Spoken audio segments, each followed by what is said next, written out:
Vocês conhecem a Globo assim, mas sabia que ela poderia ter outro visual? Que o canal Viva poderia ter surgido há muito mais tempo? Que o Silvio poderia não ter fundado o SBT? No vídeo de hoje a gente vai ver alguns fatos malucos. Bora ver?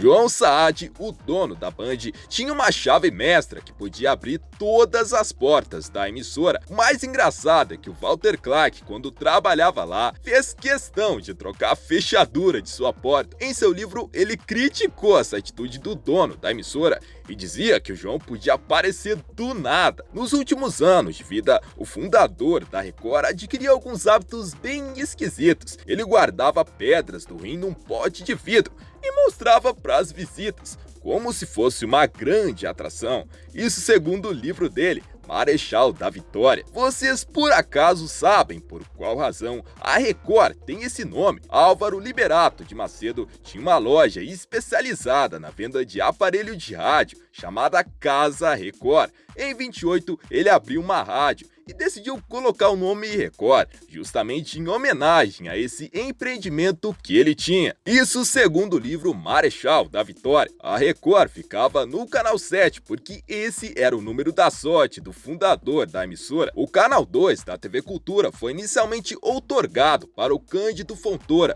do Biotônico Fontoura. O canal Viva foi lançado em maio de 2010, porém ele já deveria ter sido lançado há muito tempo. Segundo o Estadão, em 98, a Globosat quis lançar um canal de novelas, mas desistiu por conta do acervo um pouco limitado da Globo. Como vocês já devem estar cansados de saber, o Silvio já foi dono da Record. O livro A Fantástica História de Silvio Santos, que fala sobre a história dele, disse que se caso Paulo Machado, o dono da Record, tivesse entregado ao Silvio a direção artística da emissora, a história poderia ter sido bem diferente e talvez o Silvio nunca tivesse criado o SBT, porque o grande sonho dele, quase uma obsessão, era ter uma emissora em São Paulo. Porém, o Paulo não confiava muito no apresentador, tanto é que pediu para que as pessoas de sua família se aproximassem dos negócios. A relação difícil com o Paulo foi fundamental para criar o SBT. Ninguém é melhor do que ninguém. O dono da Record não perdia um almoço naquele bandejão da emissora e quando pescava no Guarujá, distribuía quilos de peixe aos funcionários. Bravo, bravo, bravíssimo! Vocês conhecem a Globo com esse símbolo criado pelo Hans Donner, que foi desenhado em um guardanapo. Mas esse não foi o único símbolo pensado pelo Hans. Conforme ele mesmo revelou em seu livro de 96, ele chegou a fazer outros estudos de marca para apresentar como sugestão à direção da emissora, como esses aqui, em que a marca era formada por esferas. Convenhamos, esse logotipo é bem feio e não combina nada com a Globo. Os caras ficam dizendo que eu sou feio. Quando a Record pegou fogo nos anos 60, muitos artistas se sensibilizaram e se ofereceram para trabalhar de graça na emissora até que ela se recuperasse. Walter Clark revelou em seu livro que quando ele chegou na Globo no final dos anos 60, ela tinha um inchaço terrível na folha de pagamento que a emissora empregava e pagava pessoas que simplesmente nunca tinham trabalhado. Por isso, muita gente foi demitida. Cria vergonha, cara, vai trabalhar. A Maísa é um grande ícone da música brasileira, só que ela curtia tomar uns goró e, segundo o livro Marechal da Vitória, saía do bar direto pra TV Record. Só que um dia ela bebeu muito, muito mesmo, não conseguia nem andar. O pior é que em instantes ela ia entrar no ar ao vivo. O produtor Eduardo Moreira fez algo inacreditável. Ele amarrou ela numa cadeira e, para disfarçar, cobriu-a com um imenso chalé espanhol. Presa pelas cordas, Maísa cantou como se nada estivesse acontecendo. Sim, a Maísa cantou amarrada numa cadeira na Record. Pelo amor de Deus. Por causa de cachaça, né? Vocês lembram que a Record usava muito o dourado nos anos 90? Era tipo uma obsessão maluca, eles usavam em tudo. Isso tem um porquê. A Record sempre teve a ambição de ultrapassar a Globo e ser a número 1 de audiência, e eles chegaram à conclusão que o dourado seria ideal para contrapor a alcunha de Vênus platinada da Globo, e ele era usado em tudo, inclusive no crachá dos funcionários. Mas no final de 98, a Record passou por mudanças e sumiram com essa cor, porque dava a sensação de algo mais velho, o que a Record não queria parecer. Quando a TV Rio entrou no ar em 1955, a receita dela dependia de um anúncio de um remédio contra a calvície. Eu falei pra você que eu não gostava de homem careca. A TV Rio tinha equipamentos bem ruins, e quando ela entrou no ar nos anos 50, as imagens eram tremidas. Os concorrentes plantaram uma piada de mau gosto que se espalhou por todo o Rio de Janeiro. Afinal, fofoca sempre existiu. Diziam que a emissora sofria da doença de São Guido, que provocava espasmos musculares. Segundo o livro Biografia da Televisão Brasileira, Amilcar Idalevo e Marcelo de Carvalho, os donos da Rede TV, garantem que a emissora seria outra se eles não tivessem passado por tudo o que eles passaram ao substituir a Manchete. Disseram que em valores históricos pagaram mais de 100 milhões de cara para quem nunca pisou na emissora. Será? A Record tinha estúdios localizados ao lado do aeroporto de Congonhas. Como nos anos 50 a televisão era ao vivo, toda vez que um avião voava, dava um barulho desgraçado, muito alto, que ultrapassava os isolamentos acústicos das salas e balançava os cenários. Aí os humoristas da emissora aproveitavam para fazer uma piadinha no ar, tipo, olha só que barulheira. Pior mesmo era na hora das novelas de época. Quando o avião voava, os personagens não conseguiam explicar aquele barulho. Afinal, o avião não existia naquela época. Paulo Machado de Carvalho não participou das negociações de venda da emissora. Ele ficava em sua sala e não queria ser incomodado. Quando a Record foi oficialmente vendida para o Edir Macedo, ninguém da família teve coragem de subir lá no segundo andar para dar notícia. Muita gente fala que A Lagoa Azul foi o filme mais exibido da Globo, mas tem outro forte concorrente. Nos anos 60, a emissora exibiu por mais de 6 vezes o filme O Corcunda, de Notre Dame, e em quase todas as exibições teve uma excelente audiência. A Globo de São Paulo herdou da TV Paulista nos anos 60 um veículo muito velho, tão velho e ineficiente que o batizaram de Globossauro. Em 1967, o Rio de Janeiro andava passando por muitas chuvas, a ponto de muitas vezes a luz faltar nas residências. A Globo produzia nessa época as novelas A Sombra de Rebeca e A Rainha Louca. Por conta do problema da falta de luz, as gravações eram feitas com geradores elétricos a óleo diesel. O problema é que eles faziam um barulho muito alto, que deixava o povo louco. Lá perto morava um tenente do exército, que de tanto ouvir aquele barulho, um dia ficou irado, pegou uma pistola e encheu o gerador da emissora de bala. Em 1951,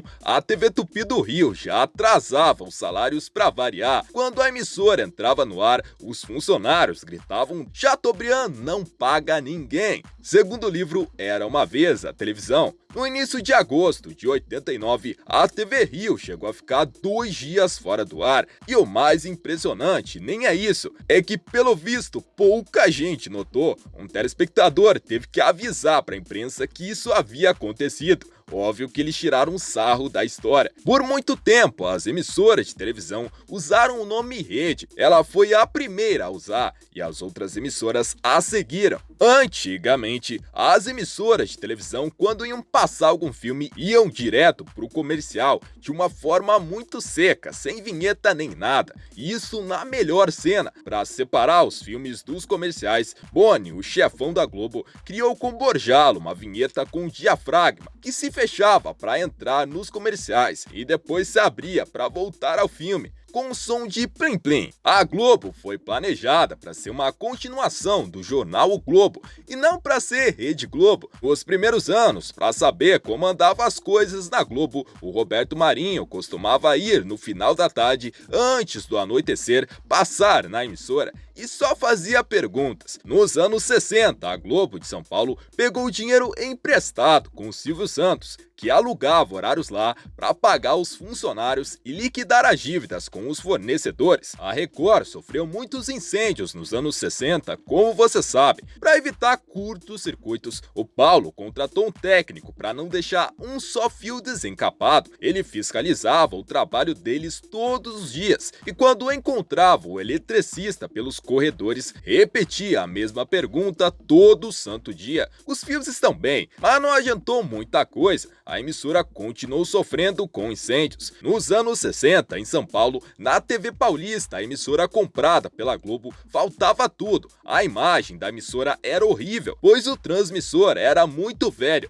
tinha 5 kW de potência. O canal estava em 5º lugar. Para piorar a situação, eles decidiram colocar um novo transmissor, que deveria operar com 10 kW, mas não dava mais que 2. Resolveram colocá-lo no Pico do Jaraguá, e aí o sinal da emissora sumiu de vez de um dia para o outro. Para que a Record pudesse sair do papel, o jornal O Tabloide teve de ser extinto. Afinal, não dava para contar com 2 prejuízos. Paulo Machado gostava de encorajar os funcionários. Antes de fundar a Record, ele mandou colar na porta de sua sala um cartaz com o lema: "Trabalhe lentamente com espírito sossegado, 8 horas por dia, mais tarde será chefe. Trabalhará então 16 horas e nunca mais terá sossego." Nos anos 50, assistir futebol pela TV era horrível. Era muito fácil confundir os times. Porém, quando a Record foi exibir a primeira partida entre o Palmeiras e a Portuguesa pelo Campeonato Paulista,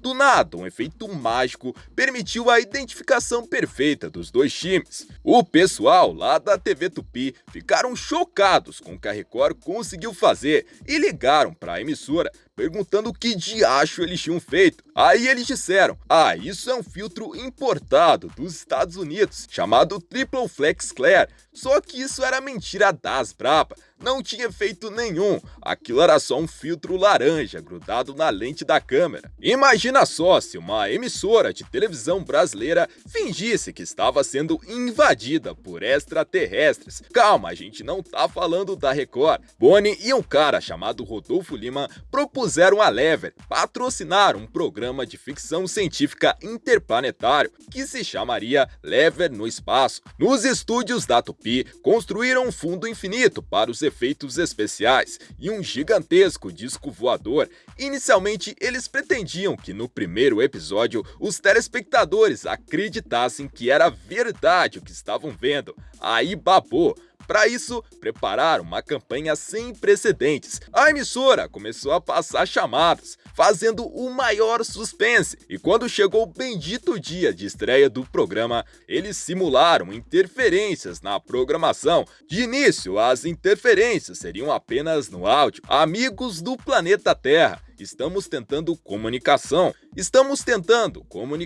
Cassiano Gabos Mendes é quem fazia o truque que simulava as interferências. E ele deu entrevistas dizendo ser totalmente impossível impedir a intromissão daquela onda nas transmissões normais da Tupi. A imprensa também tratou o assunto como um fato real, que a emissora realmente vinha sofrendo interferências por conta de um ET. No dia prometido para o contato com a Terra, a audiência da Tupi chegou aos 60%.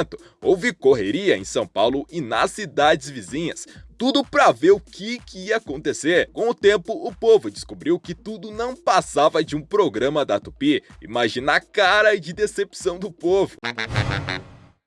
E esse foi o nosso vídeo de hoje. Esperamos que vocês tenham gostado. Se sim, deixe um gostei bonito aí embaixo e até o próximo vídeo. Tchau!